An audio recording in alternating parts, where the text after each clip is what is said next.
BrandsTalk. Today I'm neither broadcasting live from Austria or Los Angeles. I'm in fact in Hawaii, on the beautiful island of Oahu, specifically on the North Shore, visiting my business bestie and friend Mindy Rosser. Mindy Rosser is a social selling strategist and LinkedIn expert. So, if you want to learn how to best present yourself on LinkedIn, she is the go to expert. I'll put her link into the show notes, and you see the link right now on the screen. All right, so let's come back to BrandsTalk. BrandsTalk is a show that helps you to develop and grow your brand in a more authentic and sustainable way, locally and globally, whether it's your personal brand or company brand, your branded product, service, or cost. My name is Brigitte Barkowski. I'm a global and personal branding strategist. I help my clients unleash their full potential to effectively elevate their personal and organizational brands so that they can authentically shine. Let's get started and dive with me into the world of brands.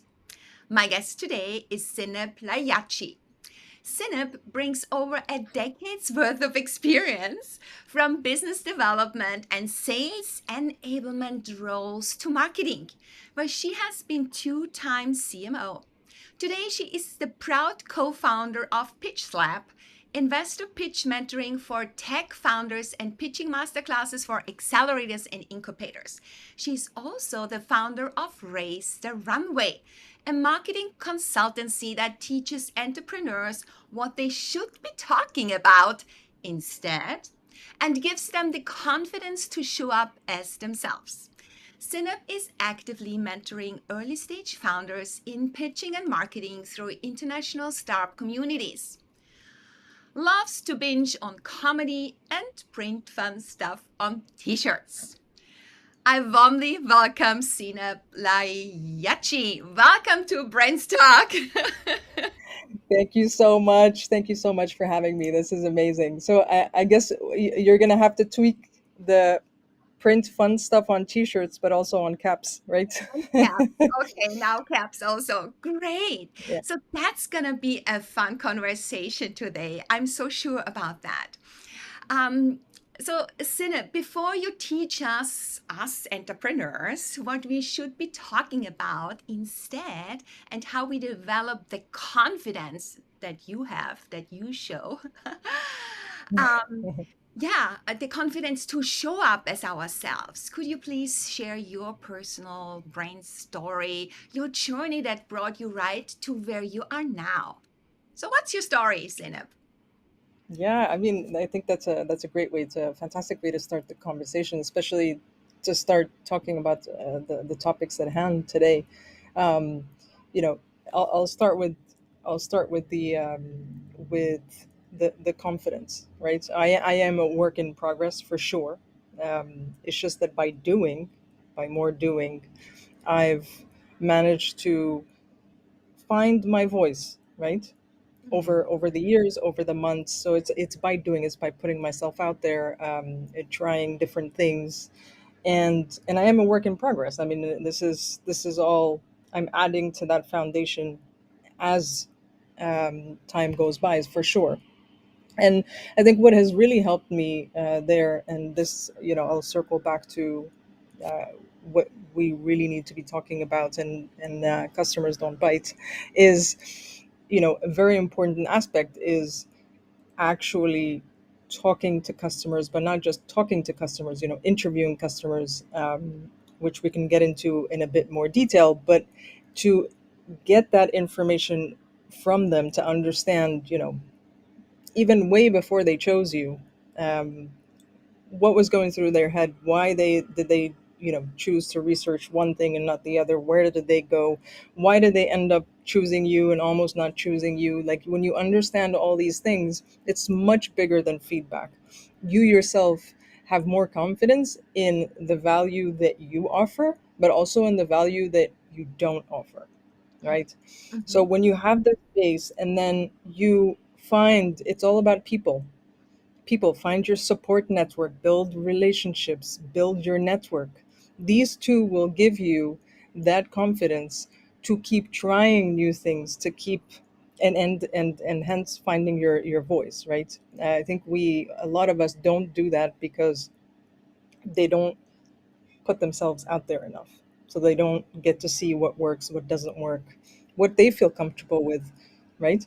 Because maybe something works out there, but it costs, it just drains your energy. So that's, we don't want to do that. We want to do things that fill us up with energy every single time. Not easy things necessarily, right? They don't have to be easy, but they have to fill us up with energy. Um, so yeah, Exactly. Yeah. So that something that fills us up, that makes us happy, that empowers us, that gives us um, um, a purpose, and hmm also something that is needed. And I think if you find your voice and you really live it, then you will also connect with the like-minded people that really need it. Yeah. yeah. All right. So before we dive really deeper into that, I would like to know from you why you started your own business.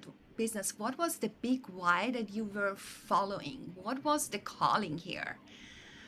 Is it the becoming confident? Is it that thing that drove you to do that?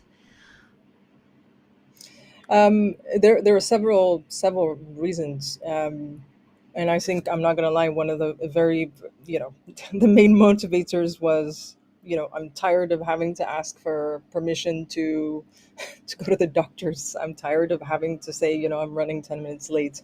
I'm tired of that, right? So that was a really a big one, because I put in a lot of work. Work I work. I don't need someone. On the contrary, I need someone to tell me stop working, right? So I don't like, yeah, I don't like that feeling of having to ask for permission every single time. If it's just icky, and I did it for many years, and that's fine. But also, I really like the idea of cross pollination. So I've worked in different sectors, from augmented reality to food tech to it's like a really many different sectors, and I like the idea of cross pollination. Right, when you work for one company only, you don't necessarily get that unless you actively take time and read about other sectors, connect with people from other sectors, and all that, which is a bit harder to do when you're in a full-time job.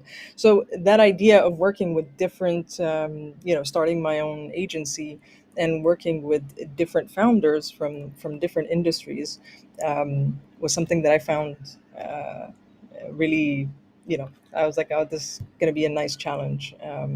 Yeah, Yeah, I think I'm the same because I also liked to always dive into the different industries and see how other industries are doing this or that, because you can borrow. Yeah.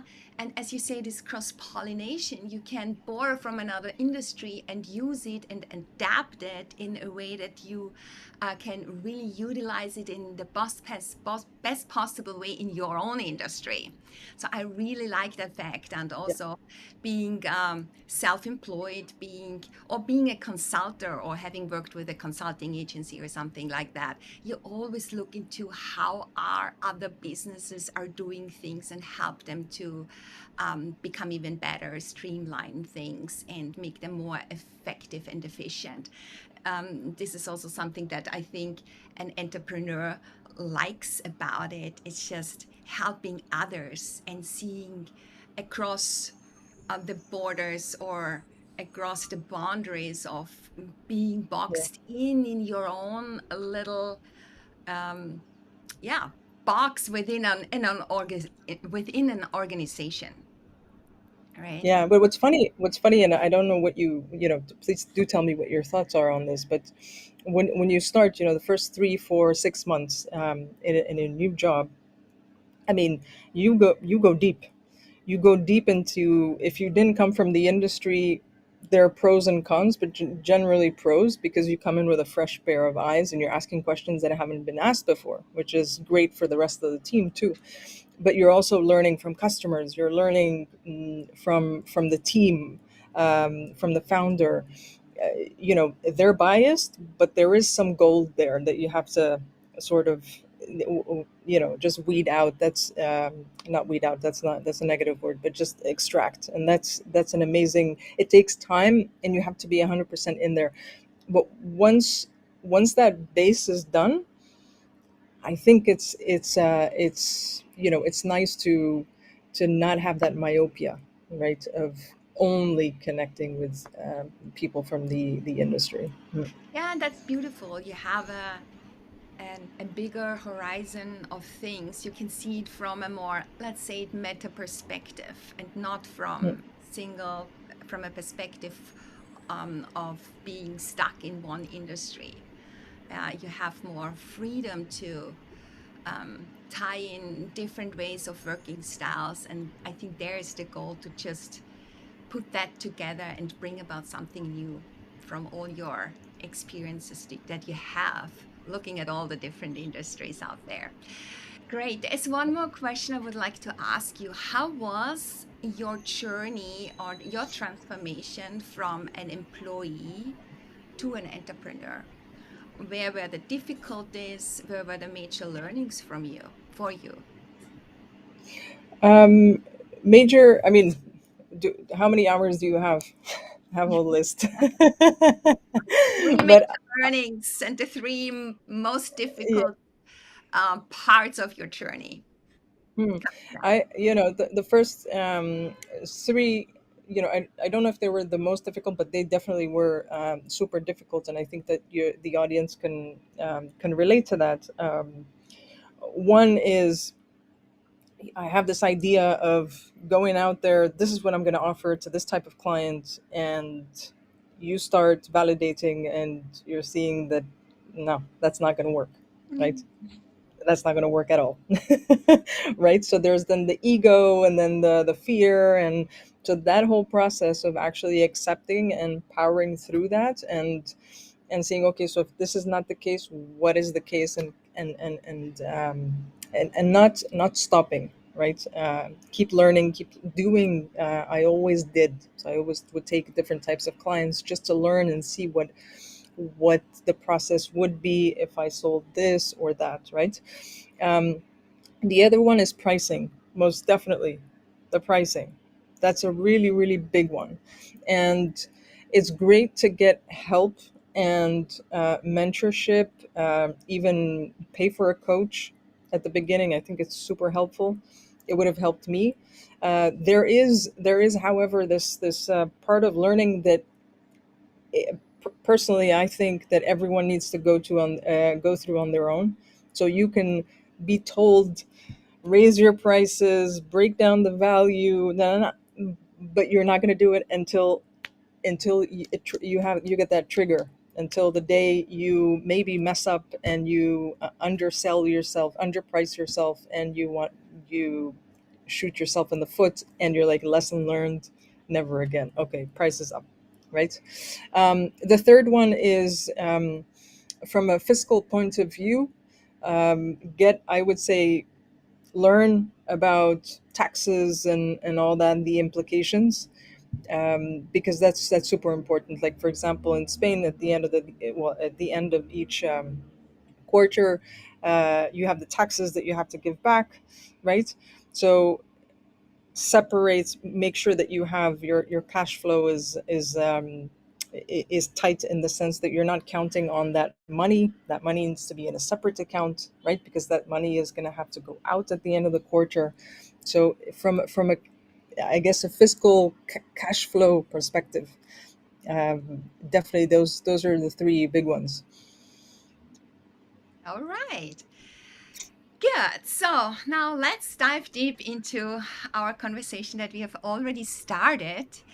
And I want to ask you, first of all, because it was about the customer, and then that we have to really understand our customer. So, how do we learn from our potential and from our current customers to talk about the stuff that actually matters for them, to them? Yeah.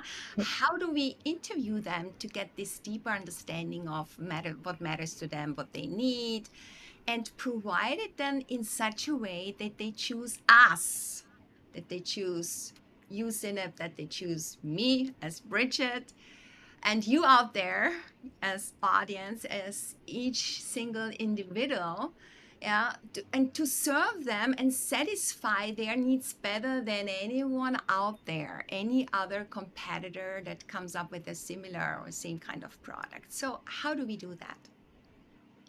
Yeah, I mean, it's a. I wish it could be bottled into like just like a pill, and someone could Medicine. just follow the pill and magic, right? But yeah, no, if we start with what the issue is, what I see the issue is that we're talking about stuff that doesn't really matter, right? So my angle is go learn what made others buy from you, what made others follow you, what made others choose you, right? Go learn and double down on that, right? And go ahead, go ahead. If someone is just starting, with his or her business, is a newly minted entrepreneur, we don't have any clients yet, how Good do I question. start that? Good question. That's the doing, right? When I mentioned when I started my journey, I never stopped doing. I tried new things. I just kept doing because at that stage, you can't listen to the people that are saying you got to niche down. No, because you don't know yet what your what the Mhm, market offering fit, service market fit, to even get to the messaging market fit, right? You don't have anything. So I suggest um, doing, right, and then taking a step back. And yes, you can keep listening the messages that they send you, if you've asked for if they voluntarily sent you feedback. Keep all this in a folder, screenshots, emails. Keep all this in a folder, and then if you can get them on a customer interview, that would be amazing, right? You just ask them if they have, that you're trying to improve your business. You're not trying to sell anything. You just want half an hour of their time, and you ask them a series of questions. It doesn't have to be longer. You just get all this knowledge mhm. that you don't get from a customer survey, because the questions are different, but also because you get to ask follow-up questions. How so, Yeah, right? yeah, If you one of the things, Bridget, that I always say is, in business, never take a compliment and shut up. yeah. We Why? go there. Because I can tell you, or you can tell me, I love your style. That's, I mean, I can be like super thankful. I can thank you, but if I don't understand what you love about the style, Why? but Why? and then exactly, so to understand why, not necessarily, because if we keep asking why, it gets a bit Boring. it's yeah, and no, and it can be a bit maybe aggressive after the fifth or the sixth why, right? But how so, what made you say that, what, right? You ask these follow-up questions, and this you can do even in the DMs on LinkedIn, for example, Mhm, mhm. right? Someone connects with you. They say, or one of your posts, they really connected with one of the posts. I loved your last post. How so? What made you, what jumped at you? Maybe you'll realize that the example you used in that work related post, really, you nailed it Mhm, mhm, with that one person. mhm, So that's a little bit of validation, right? Because most of us are in the dark. We don't know. Most of the likes that you get on LinkedIn are probably, or any social media platform, probably are from your support network, people that support you, maybe people that want to learn from you, but there are a lot of lurkers, so you don't get that type of feedback. You're sort of in an echo chamber. So as soon as you get a chance to learn, learn. Mhm. That's what I would recommend to someone starting out. Mm. Okay. And then very often we already have these client conversations via Zoom. Mm-hmm. To what I understand, there's also a lot of gold in it because we are very freely talking about business and about our products, our services, and already consulting them. So now I have interviewed them, and then there is hours of recorded calls that I have. And now you are a fan, and me too, of repurposing content that we have. Repurposing a life like now, and I repurpose it into a podcast. But we also can repurpose such recorded calls, right? And so, what is the appropriate, let's say, what is appropriate to when we repurpose something when it comes to privacy issues? Because we also have to take that into consideration. Should we state a disclaimer at the beginning when they book their call? So, how do we get the permission to use that? Or are there other ways to work around that with certain programs so we can kind of crop out and snippet out something that where only we are visible? So how does that work? And what is the purpose of repurposing something? I love that. The purpose of repurposing. Yeah. The purpose of repurposing is twofold. One is you're being more efficient. It's already there, and two, as you already mentioned, there's a lot of gold. There's a lot of gold. So, um, if we start from video, right? What does why is video such a great format, right? Video, I get to see you, right, for who you are, how you move, how you talk, the energy, all that, right? Video is a very powerful trust, um, like it's like a trust factory, when done well, right? It just makes it builds trust. So the trouble with video is that a lot of people, they don't sound like themselves when they go in front of the camera, right? Is my hair okay? Is my oh man, and the way they talk, it's just not them, right? So they're not showing up as themselves. So these recorded calls, you're not thinking. It's like you and I right now. We're not thinking. I am not thinking, am I being recorded or not? Because I'm in the moment with you, with the audience, right? I'm not thinking. So when you're not thinking, and you're especially in client calls, it just flows. You don't realize it. It flows. You say super smart stuff. Super smart stuff. No, seriously. And this is someone that watched a video I made for them, and they're like, "Wow, you make me sound so smart." No, it's you. Yeah, and you know what? Sometimes you hang up, you're finishing the call, and then you think like, wow, that was really good what I said. I Yeah, wish I could use that. But we can, right? So how do we we do can. that? Yes, we can. So in terms of privacy, right? If they're okay with you using you two, the both of you, then that's fine, right? But if not, right? If not, I mean, you can easily just extract your snippets, right? The parts where, well, remove the other person first of all, and just extract when you're talking, and just blow yourself up, right, on the screen, right? I use, for example, DaVinci Resolve. DaVinci Resolve. I mean, I enjoy video editing. I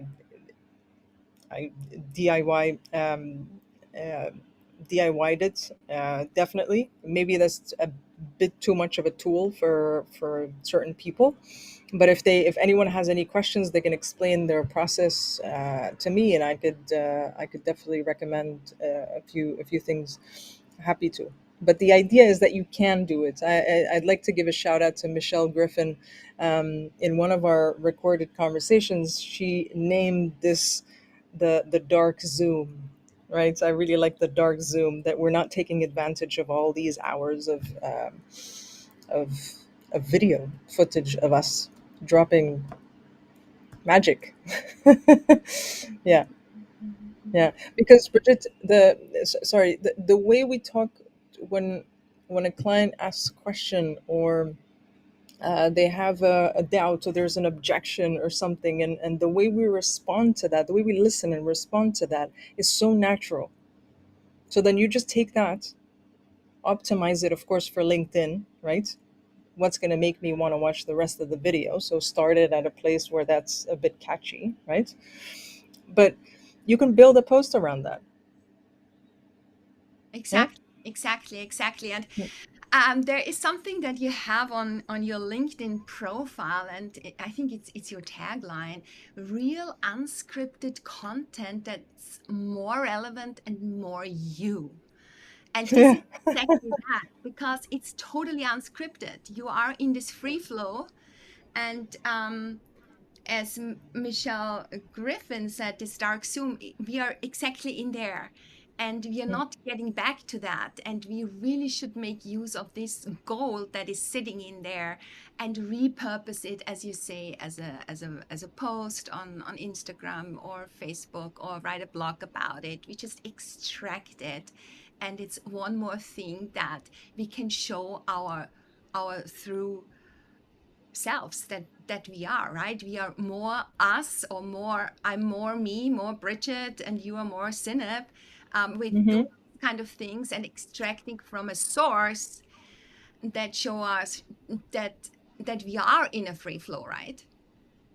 Yeah, and 100%. I mean, we don't realize the potential of all that. And I would just caveat all that, just to say, this is the real unscripted. This is me telling someone that's, on the fence about video, or scared, or whatever, or not doing video, and they want to start doing video quickly, and in a way that's relevant, right?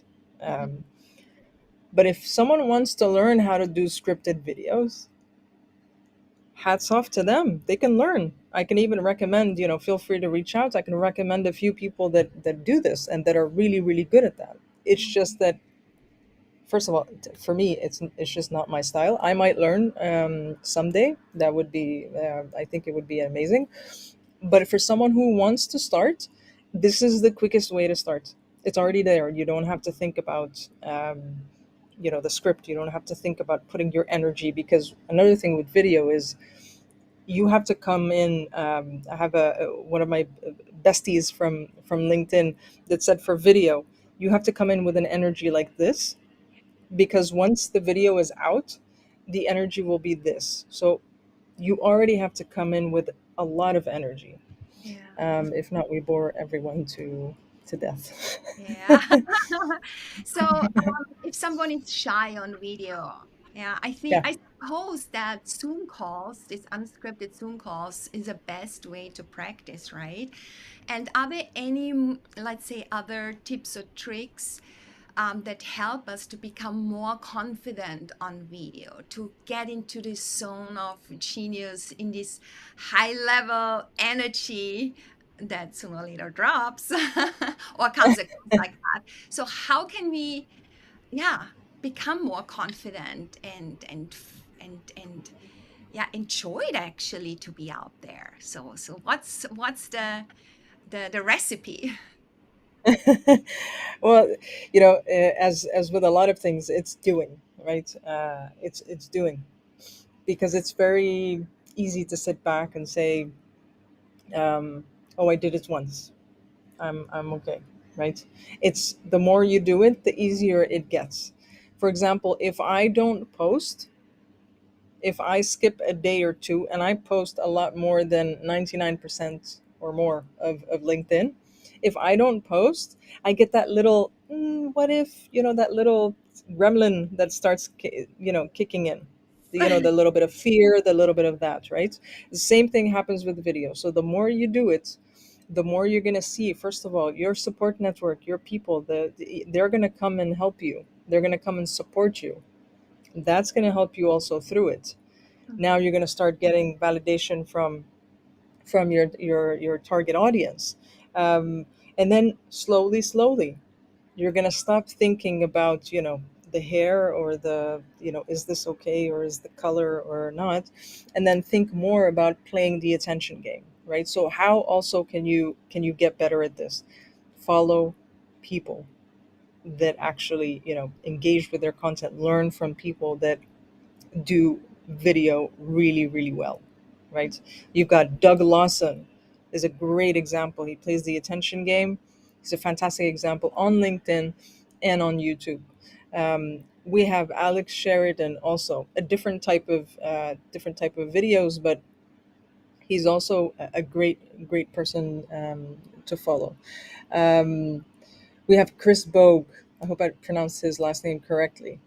So follow all these people that are actually doing video and playing the attention game. So I'm not talking about those 6-minute videos that are super prepared and you've got a whole production team and things are flying, left and right, and it's so perfect and all that. That's not what I'm talking about. I'm talking about the playing the attention game, right? Mhm. So yeah, Mhm. I get super Okay. passionate about this stuff. I'm sorry. Yeah, me too. I mean, this when you say playing this attention game, I love that because it's really learning from others and yeah, trying to kind of integrate these learnings into your own way of doing things because you have to integrate it because it has to become part of you in order to come across authentically. That's the trick because if you're just doing something and taking something from someone else and you're not integrating it, it's not part of you. And then I think you can damage your brand more and then it helps you. So we really need to live it. And as you say, you have to, I think also consistently, you have to do it like practice like every day, take action and action and action. And yeah, suddenly it's part of your being, I suppose. Yeah. All right. 100%. Yeah. 100%. Yeah. So, when it comes to content, because we really want to get people doing business with us and refer also our businesses to others, and we want to get invited for our content to speak and guest at other podcasts or shows or being invited as a speaker at a conference. So, how do we? Get the content right so that it does not sound being forced and to really get the people excited to work with us and to have us on their podcast, on their shows. How do we get that right? Well, I think that that question is sort of like a summary of everything we've spoken about up until now, because there's a lot of us, right? One of the Mhm, last things that you said is, not verbatim, but we're not inventing something new, right? It's just us. We do this differently, and we have a layer of us, right? It's because you are Bridget, I am Zineb, right? So the energies are different. They right. There's no one is better than the other. mhm, Also because let's say we were doing the same thing, you'd have your own framework and I would have my own framework, right? Or my own way of doing things, right? mhm, But ultimately, we're not, we didn't discover this new pain or this new benefit that's it's just that you're going to describe it in a way that I won't, because your type of customers, when you talk to them, when you interview them, when you're engaging with them, they use different words than I do, mhm, than mine do, right? So that's the you part is one of the first steps. It's the you part, and that comes from doing, finding your points of view and all that. But the rest is actually being helpful to the community. So because that helps you be seen, it helps you build relationships, collaborations, just like this one, Bridget and I. I super appreciate, yeah, I super appreciate you inviting me. These things really help. It's sort of like a win-win, well, triple win, because we also get a conversation out of it, right? So it's fantastic. All these things, and of course, not overnight. That's one of the things that we need to understand that it's not overnight. That is not overnight. Yeah, we underestimate that as an uh, entrepreneur when we start our businesses. We think like the money's coming in, everything is happening overnight. Your brain is built overnight. Brain building takes a while. Yeah, and then once your brain has a certain reputation in the market, then money comes in. Yeah, if you're doing it right. So it all takes some time, and we need to have this consistency and also have this perseverance, yeah, Mhm. that carries us over that time, yeah, Yeah, and I until. would. Mhm. Yeah. No, no. Go ahead. Go ahead. Sorry. Fine, fine. No, no. I was just going to add one thing because whenever we talk about perseverance and consistency, there's, when do we say stop, right? Because that's very important. It's ever since I started my consultancy, I've evolved my business, literally changed messaging, changed everything, at least 3 times. So we need to be okay with, this is what the market is telling me, this is what my clients are telling me, and I think I will be able to deliver more, better here, and I'll be happier, and I'll make more money here, right? And to be okay with that. Yeah, to be okay with letting go of things that Yeah, don't make sense anymore in that situation. And when the market is telling us that they need something in a different way, we need to also open up and pivot accordingly. It really doesn't make sense to continue going that journey. Just pivoting a little bit, integrating another perspective, and then again, pushing. 100%. Absolutely. All right, all right. Good.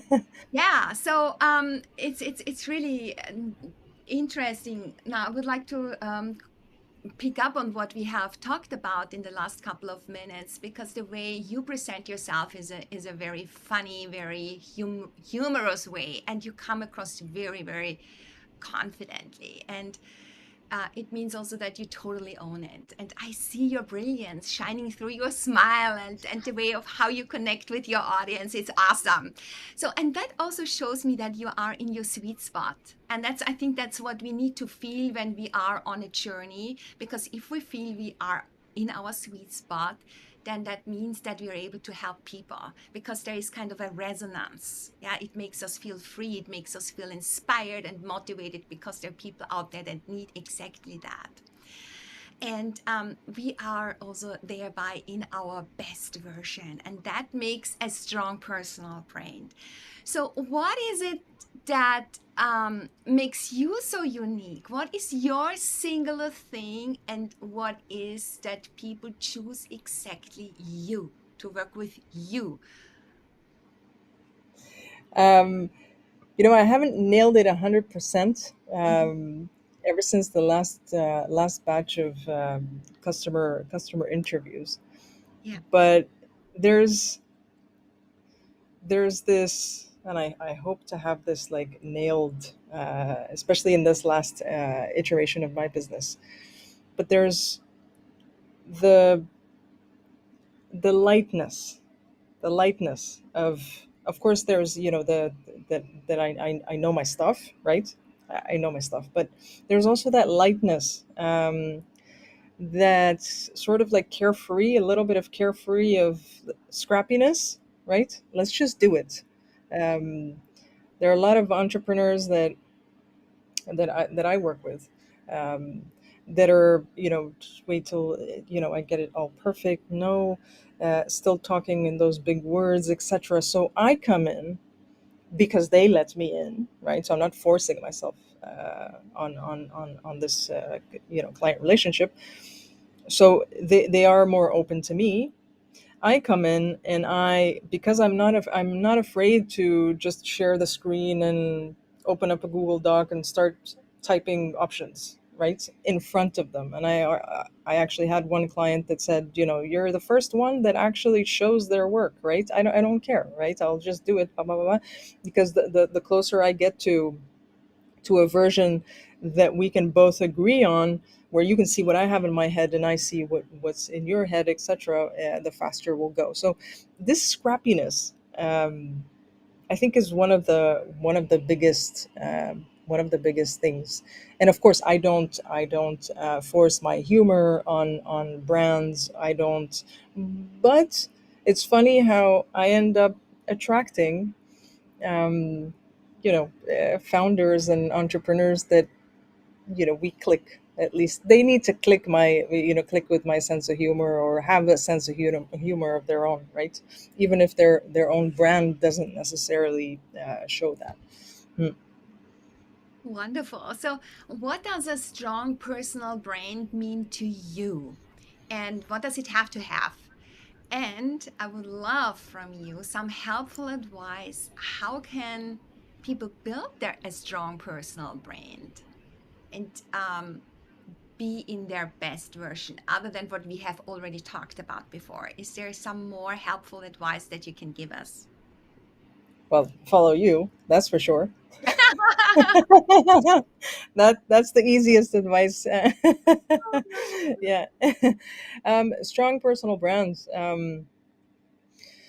Say Strong personal brands. That's a very good question. And the first thing that comes to mind is, do what you say you're going to do, right? So there's a lot of reputation. There's a lot of, while you're building, every single relationship that you build, the way you treat them, the collaborations, everything, every little thing, it all makes a difference, and it all adds up to that brand.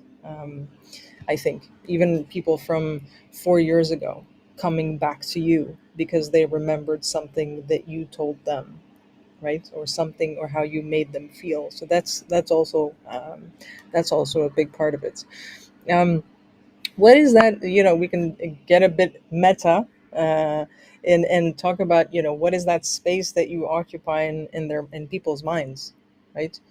When I think, for example, of processes, there's one person. Shout out to Edith. One person that comes to mind. When I think of, strategy, there's one person that comes to mind. When I think of copywriters, there's two, three, four people that come to mind. So also, like, what space are you occupying in people's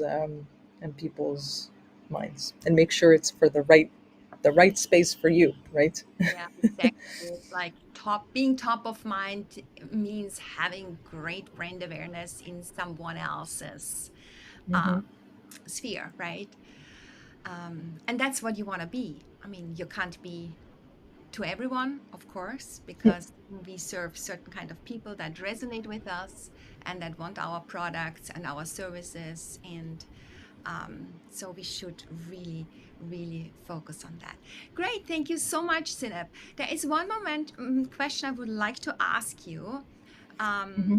it's an experience or a learning, a setback that was really, really important for you growing, for you going forward, and in hindsight offered a great opportunity for you, something that shaped you and it continues to shape you. So, would you like to talk about something like that? Hmm. Sure, absolutely. One is a pretty recent one, the pandemic. So, yeah, right. And I'm not thankful for that at all. That's not what I'm trying to say. But because of that, I was able to really double down on LinkedIn and meet all these wonderful people and grow my business, you know, worldwide, outside of Spain, etc. But when COVID hit, I literally lost 80% of my revenue from one day to the next, right? So that, I freaked out, and then I took a few days, and then I said, let's go, sleeves up, let's go.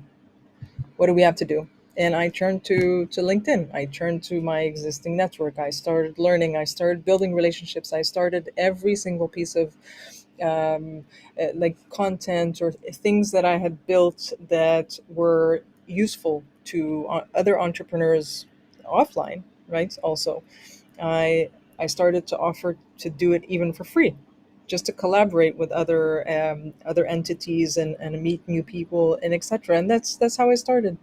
Mm. That's how I started on LinkedIn. Apart from, in addition to also learning the tool and making all sorts of mistakes and on LinkedIn and learning, right?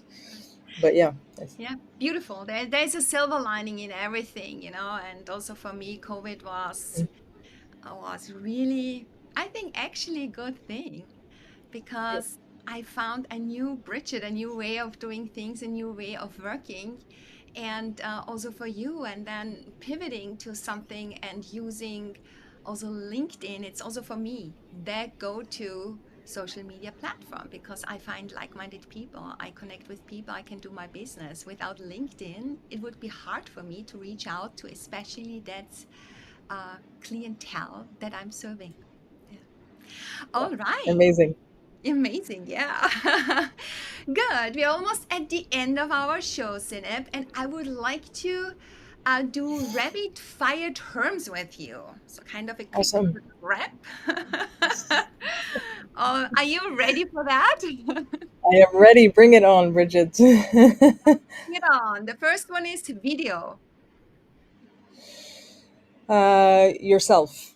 So it's the first term or phrase that comes to mind, right? Yeah. Yeah. I would say being yourself. Mhm. Pitching. Boring. Most of them are boring. Yeah. There are some highlights in between, I suppose. Yeah. Repurposing. Ah, game changer. Absolute must. Okay. Women empowerment. Mm, Mm, yes. Yes. Yes. And then human empowerment. good. T-shirts. Oh, I gotta love them. I'm like a walking billboard. I'm a walking billboard. Love that. I'm a walking billboard. Good. And last but not least, brains. It's important when you start.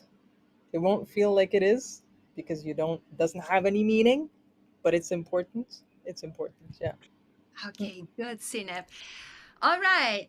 Where can listeners find you if they want to get in touch with you? If I am online, I am most probably on LinkedIn. So please feel free to reach out if you have any questions about the, the episode or anything related to the stuff that I can talk about. Please feel free to reach out. I will put that into the show notes and also the program that you have mentioned, the Da Vinci program. So we will put Resolve, everything yes. forward. Hmm? Okay, wonderful. Okay, Zainab, thank you so much for being my guest on Brands Talk today. And it was really a pleasure being in conversation with you and learning, yeah, how we can give future buyers a freaking good reason to choose us. Thank you so much, Zainab. Thank you, Bridget. Thank you. And that was another Brands Talk Live today. Thank you for tuning in. Please give it your social love and leave your comments below. Did you know that you can also listen to this Brands Talk Live as a podcast on your go? Just follow Brands Talk on your favorite platform. And one more thing, if you're interested in learning more about my services, head over to my website, bridgetbrands.com.